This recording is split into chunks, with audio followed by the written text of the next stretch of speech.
வணக்கம் வணக்கம் எல்லாத்துக்கும். நான் திருப்பி கேன்சர் பேஷண்ட் தான் பேசுகிறேன். குடல் கேன்சரு, கர்ப்பப்பை கேன்சரு, பிராஸ்ட் கேன்சரு, முதுகு எலும்பு கேன்சரு, கன்னத்தில் இந்த இடத்துல கேன்சரு, காது கேன்சரு, தலையில் கேன்சரு, நிறைய கேன்சரு. இப்போ நிறைய கேன்சருன்றது எல்லா நம்ம உடம்புல எல்லா பார்ட்ஸ்லேயும் கேன்சர் இருக்குது. கேன்சர் செல்லு அப்டேட் ஆகிருக்குது. ஸோ இதுக்கு நான் என்ன வழிமுறை, என்ன நம்மளுக்கு காப்பாற்றப்படுது, நம்ம பி ப்ராடக்ட் எப்படி எடுக்கணும், சிரோத்தோ எடுக்கணும், எப்படி எடுக்கணும் முறை இருக்குது, பீஃபீல் எடுக்கணும், எல்லாமே எடுக்கணுங்க நம்ம உடம்புக்கு.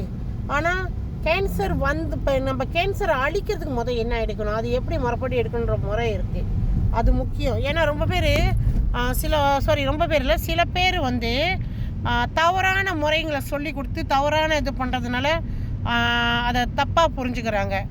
அப்போ நீங்கள் சரியான முறையை ஃபாலோ பண்ணல. ஏன்னா அந்த முறையை சரியாக ஃபாலோ பண்ணிங்கன்னா நீங்கள் அதிலேருந்து ரிக்கவர் ஆகி வந்துடுவீங்க. ரிக்கவர்ன்றது அதுலேருந்து காப்பாற்றப்பட்டு வருவீங்க கண்டிப்பாக. ஏன்னு சொன்னால் நான் நிறைய பேருக்கு கொடுக்குறேன். நிறைய பேர் குணம் அடைஞ்சிட்ருக்காங்க, குணம் அடைஞ்சி வந்தவங்களும் இருக்காங்க. நானும் குணம் அடைஞ்சிட்டேன். ஸோ என்கே உள்ளவங்க குணம் அடைஞ்சி வந்தவங்களும் இருக்காங்க. அப்போ ஏன் நீங்கள் அந்த முறையை சரியாக பாய்க்கலை அப்படின்னா உங்களுக்கு தகவல் சரியாக சேரல. அதுதான் இந்த ப்ராடக்ட் தப்புன்னு சொல்லலை. இந்த ப்ராடக்ட் நீங்கள் சரியான வழிமுறையில் எடுக்கலை, அதுதான் உங்களுக்கு கை கொடுக்க கிடையாது. ஸோ கை கொடுக்கலன்னா உங்களுக்கு அதோட மாற்றத்தை பார்க்க முடியல. சொர்க்கா ஏன் மாற்றத்தை பார்க்க முடியலன்னா சரியான முறைப்படி நீங்கள் செய்யலை. எதுவுமே முறை இருக்குது. என்ன முறை நாங்கள் கரெக்டாக தானே சாப்பிட்றோம் அப்படின்னு சொல்கிறீங்க. இப்போ நீங்கள் காலையில் சோறு சாப்பிட்றீங்க. சோறு சாப்பிட்றப்ப இன்கேஸ் நீங்கள் சாப்பிட்ற சாப்பாடு உங்களுக்கு உடம்பு முடியல, உங்களுக்கு இன்றைக்கி காய்ச்சல் நீங்கள் என்ன சாப்பிடணும், நார்மலாக ஹாஸ்பிட்டல் போனால் கஞ்சி சாப்பிடுங்க, எண்ணெய் போடாமல் சாப்பிடுங்க அப்படின்னு சொல்கிறாங்க. அது உண்மையா இல்லையா? நம்ம வீட்டுக்கு வந்தோன்னா என்ன செய்வோம், நம்மளுக்கு சோறு கறி சாப்பிட முடியாது காய்ச்சல் சளி கட்சியெல்லாம் இருந்தால். ஏன்னா அது போய் நம்ம உடம்புல ஏற்றுக்காது. அது சாப்பிட்றப்ப நம்மளுக்கு அந்த வாந்தி வரும். அப்போ நம்ம சிஸ்டம் நம்ம உடம்பு சிஸ்டம் சீக்காக இருக்குது. நீங்கள் அதுக்கு தேவையில்லாத கொடுத்தீங்கன்னா அது ஏற்றுக்காது. நீங்கள் கஞ்சி சாப்பிட்றப்ப உங்களுக்கு கொஞ்சம் நார்மலாக இருக்கும். சில பேர் சாப்பாடு சாப்பிடவே முடியாது, ஒரு தண்ணி தான் குடிப்பாங்க. உண்மையே இல்லையா? அப்போ அதுக்கு என்ன தேவை அந்த நேரத்துக்கு, அது நம்மளுக்கு நம்மளுக்கு வெளிப்படுத்துது. ஏன்னா நம்ம பெரிய சீக்கில் இல்லை, அது அப்பப்போ உள்ள சீக்கு. அப்போ அது வெளிப்படுத்துகிறப்ப நம்ம அதை ஃபாலோ பண்ணுறோம்.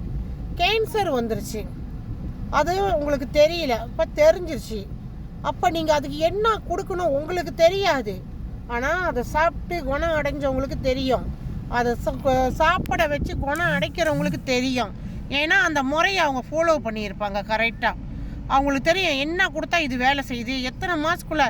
இப்போ எனக்கெல்லாம் 2-3 மாதத்தில் கேன்சர் கட்டி இல்லாமல் போயிடுச்சு. வந்த கட்டி ஏற்கனவே கர்ப்பப்பை எடுத்துட்டேன், கேன்சரில் எடுத்தாச்சு. என்னோடய மேஜர் ஆப்ரேஷனு லிம்பர் எல்லாம் எடுத்தாச்சு, தண்ணி டியூப் பண்ணுவாங்க 2 சைடு எல்லாம் எடுத்தாச்சு. திருப்பி கட்டி வந்துச்சு, வாய்ப்பு இல்லைன்னு நினச்சா நான் வந்துச்சு. ஸோ அந்த கட்டியை 2 மாதத்தில் அழிச்சது காரணம் என்ன? அப்போ நான் சரியான முறையை எடுத்தேன். இப்போ நான் கண்டதையும் இப்போ நம்ம பி ப்ராடக்ட் இருக்குது, ஒரு 10 விதம் இருக்குதுன்னு வச்சுங்க, 10த்தையும் நான் சாப்பிட்றேன். என்கிட்ட காசு இருக்குது, என்னை வாங்க சொன்னாங்க, நான் சாப்பிட்றேன் வாங்கி. அப்போ அந்த 10ம் போய் எனக்கு வேலை செய்யலையே, நான் சாப்பிட்டேனே அப்படின்னு வித்தியாசம் தெரியலையே அப்படின்னு நீங்கள் சொல்லக்கூடாது.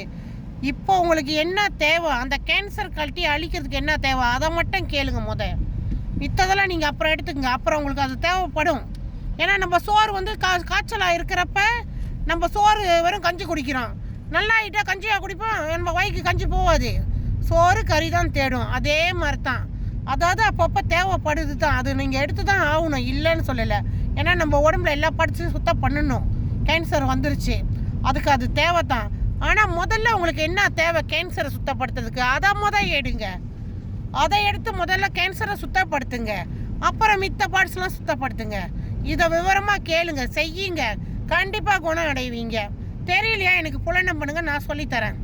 என் புலனம் நீங்கள் நான் மின்னுக்கு வைக்கிறேன், எனக்கு புலனம் பண்ணுங்க. தெரியாதவங்களுக்கு சொல்லி கொடுங்க. உங்களுக்கு தெரியல என் நம்பரை கொடுத்து என்கிட்ட பேச சொல்லுங்கள், நான் சொல்லித்தரேன். நான் இப்போ இதை பணத்துக்கோசரம் நான் வேலை செய்ய கிடையாது. எனக்கு பணம் கம்பெனிக்காரங்க கொடுக்குறாங்க, எனக்கு சம்பளம் வருது மாதம். அப்போ நான் எதுக்கு கத்தி கத்தி உங்கள்கிட்ட இதெல்லாம் பேசணும்? மனிதாபிமானம். தெய்வம் எனக்கு காட்டின வழி இது. என் மூலியமாக 10 பேருக்கு உயிரை காப்பாற்றுன்னு தெய்வம் என்கிட்ட சொன்ன வாக்கு இது. இதை தான் நான் இப்போ செய்கிறேன். நான் உங்களுக்கு சொல்கிறதுனால உங்களால் எனக்கு பணம் வர போகிறதில்ல. உங்களால் எனக்கு பெரிய ஆதாயம், நான் வீடு கோட்டை கட்ட போகிறதில்ல, ஒன்றுமே இல்லை. என் சம்பளம் நடந்துக்கிட்டு தான் இருக்கும். இதை பேசினாலும் நடக்கும், பேசாட்டி எனக்கு சம்பளம் இருக்கும்.